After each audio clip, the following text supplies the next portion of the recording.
Hi, ladies and gentlemen. I'm Dr. David Reitzel, and I'm live here from Griffith Observatory on the first day of summer. Today is the summer solstice for the northern hemisphere, where we are located here in Los Angeles. And tonight, we will be bringing you live streaming images from our telescope up on the roof of Griffith Observatory. And with me, of course, is Patrick So up on the roof, and our tech crew is here as well. Tonight's program is brought to you by Griffith Observatory, which is owned and operated by the City of Los Angeles and the Department of Recreation and Parks. And as always, our partner, the Griffith Observatory Foundation, is involved within much of what we do, provides our equipment and funds for us to be able to do this. So we thank them very much for this evening's broadcast. And right now, we are here to observe the sunset at our sunset lines. And as you can see, we have a shot of the sunset, of the sun off in the distance, and you can see our line on the ground. And I'm going to be telling you about that from here down at our sunset line in just a few minutes. But right now, we're going to go up to the roof of Griffith Observatory, and Patrick So, who's up there to tell you a little bit more about what we'll be doing tonight and about what the summer solstice is all about, this June solstice. So up to you, Patrick. Okay, so right now we have a telescope that's set up on the roof, and you're looking at a live image of the sun through a solar filter. The filter kind of makes it orange, although actually in reality, the sun is brilliant white. And just a reminder for folks, never ever look at the sun at any time because it can damage your eyes. Right now, there is one sunspot on the sun. The other specks that are not moving are just dust on the lens.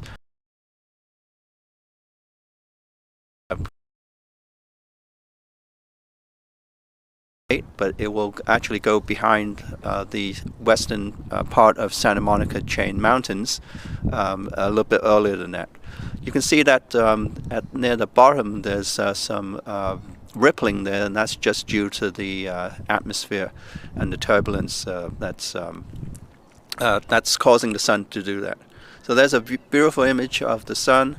A hot ball of gas, 860,000 miles across. 27 Earths would fit right across its diameter. Okay, so for our highlights tonight, I am going to go ahead and switch to my other visuals. This is not a real image. This is a computer-generated image showing the approximate location of the sun with respect to Mount Lee, where the Hollywood sign is. And so the sun will just set just left of the where the Hollywood sign is here at Griffith Observatory in Los Angeles. All right, so that will be the position of the sun at 7:40 tonight, and a little bit later on it will then disappear behind the west range of the Santa Monica Mountains. All right, so once the sun is set, we are going to see if we can acquire the planet Venus. Venus is prominent in our evening sky right after sunset. It's the brightest planet in the night sky, and it's just unmistakably bright, and you really can't miss it for any other object. It's sometimes confused as a plane, but if it doesn't move for quite a while, it's the planet Venus, and that's what will be visible in the sky tonight. This is a picture that I took last month, where it was a little bit lower. Tonight, Venus will be much higher, and we hope to bring you a telescopic image of Venus. And this is where it will be at 8:38, which is the end of civil twilight, where the sun is about 6 degrees below the horizon, and Venus will just be high enough for us to get a nice image. And another planet is planet Mars, which is much, much fainter and will be very hard to see at this time, is the planet Mars. And we're going to have to wait a little bit later, say about 9 o'clock, when it's dark enough, and we can swivel the telescope to Mars and give you a view of Mars later on tonight.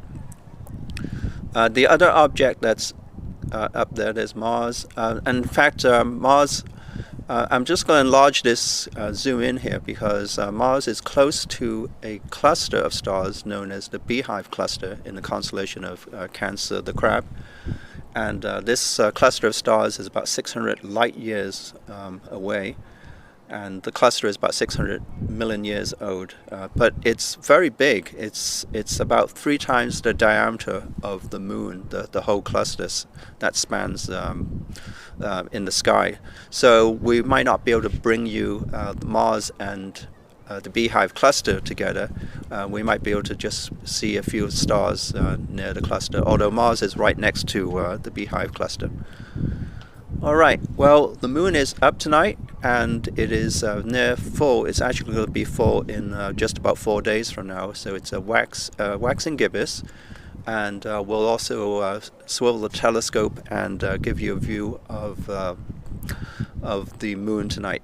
So that is kind of our program. I think there's the moon and just a few stars that are close to the moon tonight. That is Spica in the constellation of Virgo, the Maiden, and much lower down is the reddish star known as Antares, which is in the constellation of Scorpius, the Scorpion. That constellation is a feature of the summer evenings.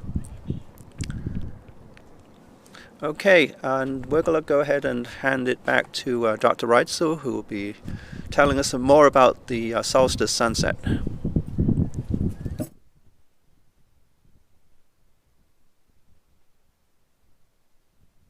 Hi, ladies and gentlemen. We're back down here at the sunset lines at Griffith Observatory. I'm Dr. David Reitzel, and as you can see, we have a beautiful image of the sun off in the distance.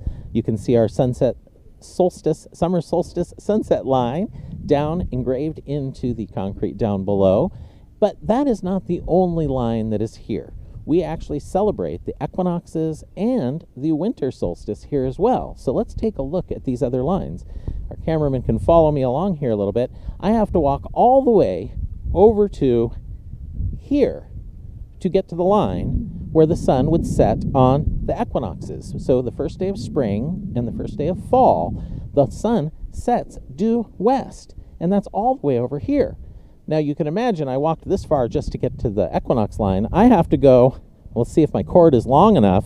I'm going to run out of cable on my microphone. I've got to go past this location, and the sun sets off that direction on the first day of winter. And this is all due to the Earth's tilted axis. So the tilt in the axis makes the sun set from over there all the way to over there. It is a dramatic difference in the direction that it'll set. And we've marked these lines here at Griffith Observatory so we can observe these events, observe the direction the sun is going down, and prove to people that all this works like clockwork. All of it is predictable by the science. All of it is predictable by the equations, and we do indeed take care of all of that. Now, let's see what time it is here, because we know about what time the sun should be going down. It is 6:38, so we have a little bit of time here before the sun's going to be setting at Griffith Observatory. So I want to talk to you a little bit about some of the other features of the building. Today at noon, we were looking at our meridian arc in the Gottlieb Transit Corridor, and the sun, believe it or not, at local solar noon, the moment in time where the sun is the highest in the sky, we celebrated that today a little past noon Pacific Daylight Time. And that's because we're not in the center of the time zone, and the clock time and solar time are not exactly the same. So you can see that presentation from earlier today. The observatory director, Dr. Krupp, gave a presentation about that, and you can take a look down below at our meridian arc where the sun crossed the arc at the very, very lowest spot. So tonight, like we've been talking about, the sun is slowly working its way over towards the line. As we're observing the sun, we'll see that it's coming down along an angle. It's not going straight down. It's actually moving on an angle as it crosses across. So in addition to just observing the sunset tonight, we have a solar telescope that's been set up that we've been bringing you some images of. I did not see any sunspots on that image, unfortunately, but the sun is not a featureless sphere. it goes through cycles. There are these things called sunspots on the sun, little dark spots that are actually most of the time larger than the Earth itself, and they're magnetic disturbances. And the sun goes through a cycle where every 11 years there's very few, and then halfway through that there'll be a lot of sunspots, and then at the end of the 11-year cycle there's very few again. We are coming out of that minimum. So unfortunately, in our view of the sun tonight, we still don't have very many sunspots. But as the time goes by, and once Griffith Observatory reopens, you'll be able to come in, take a look at our Celestat, our solar telescope, and you'll be able to see those sunspots. And I'm guessing throughout the next year, we'll start to see 1 a day, 2 a day, and then in a year or two, we'll see even more of them. And we track those things here at Griffith Observatory. But tonight, we'll show you that beautiful orange ball, and you can take a look at it, and that is our sun. One thing you might be able to see, one minor detail, is something called limb darkening. You can take a look at the edge of the sun. It should look dimmer than in the middle. And that's actually caused by the fact that along the edges of the sun, you don't peer as deeply into the sun. So you're seeing cooler layers, and it actually is a little fainter. So that dimming along the edges is real, and it's called limb darkening. So you should be able to see that in our image, even if we don't see any sunspots tonight. So once the sun sets, we will be bringing you images live from our Griffith Observatory telescopes, and we're planning on observing the moon. It's up tonight. It's in its waxing gibbous phase, so it's a little past first quarter. It's a little not quite full, but working its way towards full. And then we also have Venus as a potential target. We might take a look at it. And then also Mars is up, although Mars is awfully small, so we may not take a look at it. But we do have some targets for you for the rest of the evening once the sun goes down. So make sure you stay tuned in, and we'll be bringing you some music from our live planetarium shows from the Samuel Ocean Planetarium. We'll play some music from our shows. And don't forget, once we reopen, come on up, see a planetarium show. The building is free. Wander around, take a look through a telescope, and we can't wait to have you back up here once we're allowed to reopen. And just stay tuned for that. Right now, we don't have any information on that quite yet. So let's see, we're getting closer here. I want to take a look. It doesn't quite look like we're exactly along that line yet, but we are moving closer and closer to it. It's beginning to get there. Now, I suppose Patrick talked about the tilt of the Earth a little bit up there, but I'm going to show you down here just with myself. You can think about it. The Earth's axis, north, is that direction. And here at Griffith Observatory, downstairs along our stairwell that takes you down to the Gottlieb Transit Corridor, the banister, the handrail, actually points towards the North Celestial Pole, or the location if you took the Earth's pole and projected it out into space. Now, of course, located there at night is our pole star, or Polaris, and it's very close to there, and you can see it lined up there. And that means the Earth's axis points the same direction in space throughout the year. Now, that's an important statement for what's happening today. Believe it or not, the Earth's axis does not wobble like this. People think it does this once a year. No, actually, it keeps the same angle, points towards Polaris, and instead, as we orbit the sun, when we're on, if the microphone in front of me is the sun, at this time of year, our axis is pointed towards the sun. And as we orbit around on the equinoxes, it would be neither pointed towards nor away. And then finally, on the first day of winter, swap hands here a little bit, it would be over here, and the southern hemisphere would be pointed towards the sun. But the axis itself maintains the same orientation more or less year to year. There is a much longer cycle over tens of thousands of years, 26,000 roughly, 26,500 I believe is the number, where the axis wobbles like a top. So the Earth actually does sit and slowly wobble in space, much like a top as it's slowly spinning down here on Earth. But that takes a very, very long time, and you're not going to notice it over your own lifetime. Polaris will be the pole star for all of you that are tuned into this broadcast for your whole life, which is kind of reassuring. If you can learn how to find it, you can find north. So we're looking here through our atmosphere. It's a nice hazy evening here in Los Angeles. Most of this, believe it or not, is marine layer. You can tell by the color of it. There is a little smoke in the air too. We have a nearby fire that's adding some smoke, causing the sun to be a little bit more amber in color than it normally is. But a lot of this is marine layer. In fact, off to the west in Santa Monica, there are clouds, there's fog, and it's a cool evening here in Los Angeles. It's a cool first day of summer. As we're getting closer and closer to the sunset here, And I don't know, do we have the Hollywood sign in the shot at the same time? I don't know if you folks can see that, but the sun actually is headed off to set in the direction of the Hollywood sign here from Griffith Observatory. And indeed, this is perhaps the best vista to come up to and watch the sunset, I would say, in the entire world. It's my favorite location to watch the sunset here from Griffith Observatory. Now, normally we'd be asking for questions now, but I can't see what anybody's typing into the live stream, so I might make up some here. We have extra lines marked into the concrete here. You might notice them. They're called lunar standstills, and these mark the locations where the moon can actually set, and that is, the moon can travel a little further from where the sun can set. And these happen much less frequently, so you'll have to check our website for when you can come up and watch the moon go down in some of those, but it happens all very predictably, and we will certainly notify you on our webpage. The number that pops in my head is something like a 17-year cycle, but don't quote me on that number, folks. That's just a guess, I would say, but they're much longer, and we have them marked on both sides of where these are. So the moon can go even further north than the sun, and it can go even further south than the sun. So the moon can appear in slightly different places of the sky. You might wonder why. Well, it's because the moon's orbit is tilted with respect to the Earth's orbit around the sun by about 5 degrees. That's actually also why we don't have lunar eclipses and solar eclipses every month, because sometimes the moon passes above the sun and sometimes it passes below the sun. They aren't always lined exactly right up when it's a new moon or a full moon. And I see Matthew coming down here. He's going to tell me to hold the microphone in front of my face, probably. No, anyway, give me the thumbs up, which I guess is good. So we're doing fine out here.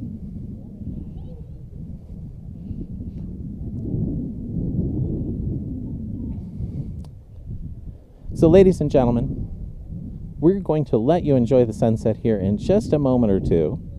We don't want to interrupt the beautiful view with me babbling on about the intricacies of the astronomy that's happening, because we know you tune in to see the sun, to see the sunset, and to enjoy the evening.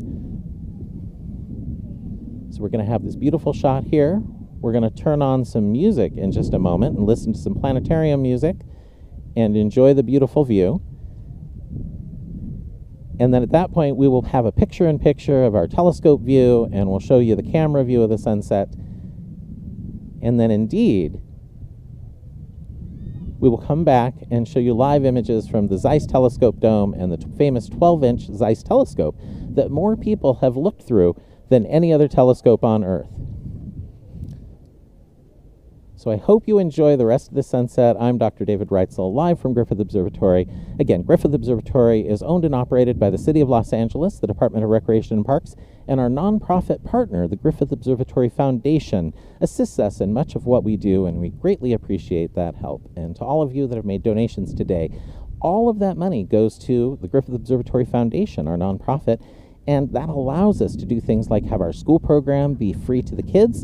And also, like I said, it allows us to purchase equipment that lets us bring events like this live to you. So thank you so much for participating in our fundraising. And now I'm just going to let you enjoy the rest of the sunset. So thank you so much for coming here today, joining us. Enjoy the sunset, and then we'll be back to bring you some live images from our telescope after the sun goes down. So enjoy the rest of this beautiful summer solstice sunset from Griffith Observatory.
Well, ladies and gentlemen, you are looking at a live image of sunset here at Griffith Observatory, Los Angeles.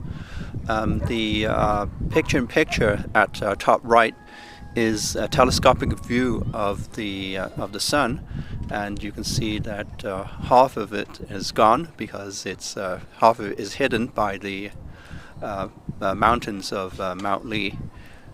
There's a lot of distortion going on, a lot of refraction and turbulence in the atmosphere, making the sun really, really strange looking. But it is a very beautiful sight as we look at the last moments of the sun before it disappears from our view here at Griffith Observatory.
Well, ladies and gentlemen, the sun has gone down and it's starting to get dark, and as it gets dark, objects in the sky appear like the planet Venus.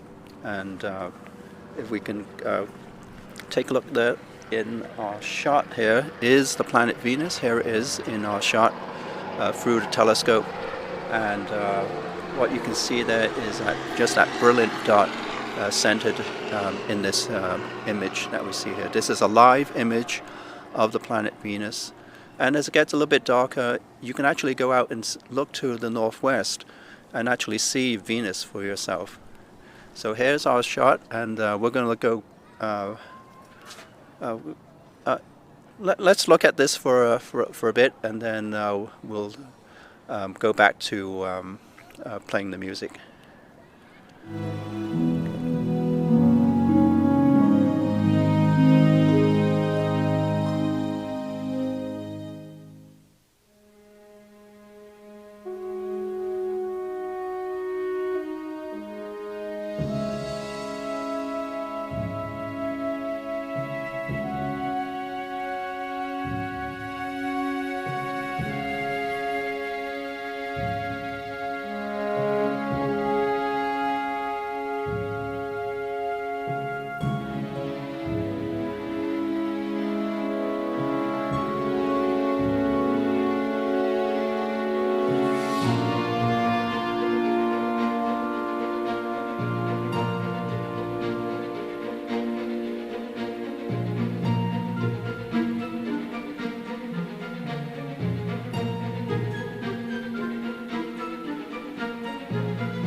So, ladies and gentlemen, we are looking at a live image of the planet Venus. Venus is on the far side of the Sun at the moment, and what we're seeing here is the tiny image of a waxing gibbous Venus. Now, we're just going to go ahead and switch to another shot of from our other camera. And this is not a telescopic view, but we've zoomed all the way into to Venus, and you can see it twinkling there. And we're going to just pull back and zoom out so you can see where it is relative to the rest of the horizon. So here we go. It's going to disappear because the sky is a little bit bright at the moment. It's gone, but it's still, that's where it is, and there we have a very beautiful shot of what we were looking at earlier when the sun was setting behind the hills. And there's a view of some clouds just covering up the Hollywood sign, and the mountain that the Hollywood sign is on is Mount Lee on the western chain of the Santa Monica Mountains. We're going to go ahead and switch back to our telescopic view and enjoy the rest of the program.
Ladies and gentlemen, you're looking at a live view of from our video camera looking towards the Hollywood sign here in Los Angeles at Griffith Observatory.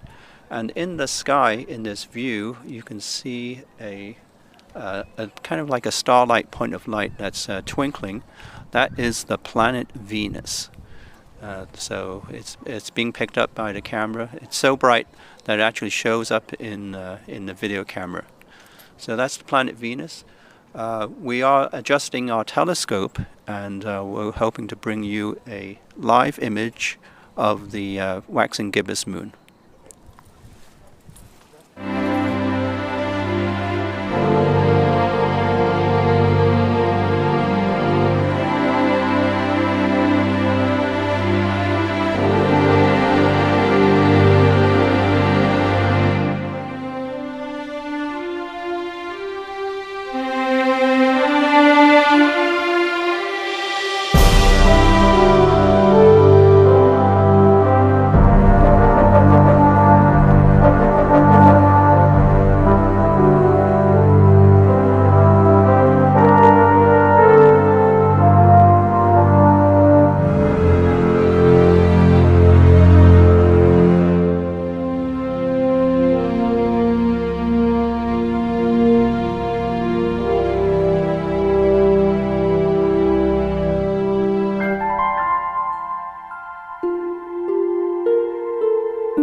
Well, ladies and gentlemen, we have our scope lined up on the moon, and we'll go ahead and switch to the live view of the moon. Enjoy this view and our music.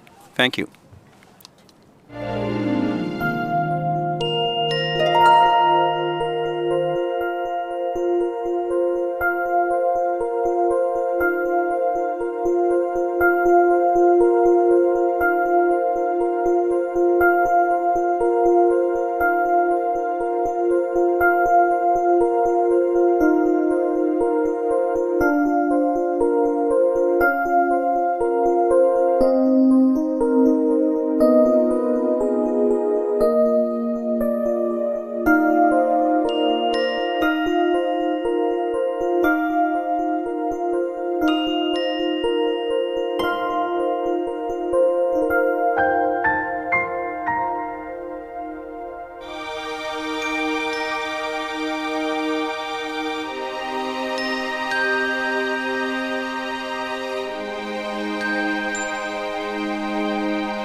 Well, ladies and gentlemen, we're about to slew the telescope over to a star called Albireo, and in the meantime, we'll take a live shot from our video camera of the moon.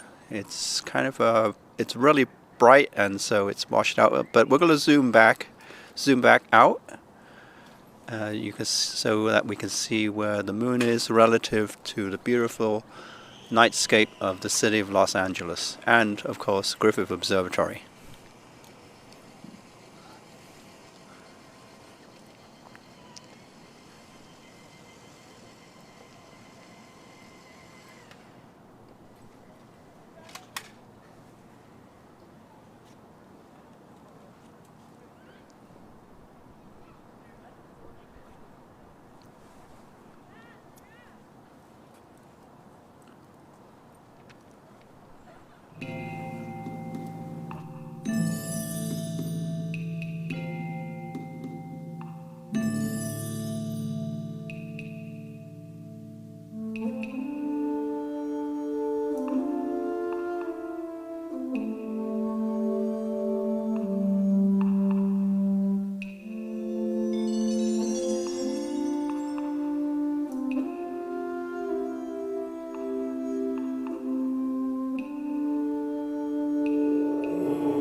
Oh, ladies and gentlemen, for our final object of interest in the night sky, we're about to switch over to a double star called Albireo. This star is actually in the constellation of Cygnus the Swan. The star is a visual binary. It looks very close apart, and it's about 430 light years away from Earth, so kind of distant star, but they're both of them are shining brightly in the night sky above Los Angeles.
Well, ladies and gentlemen, we have come to the end of our broadcast, our special Solstice sunset broadcast for today.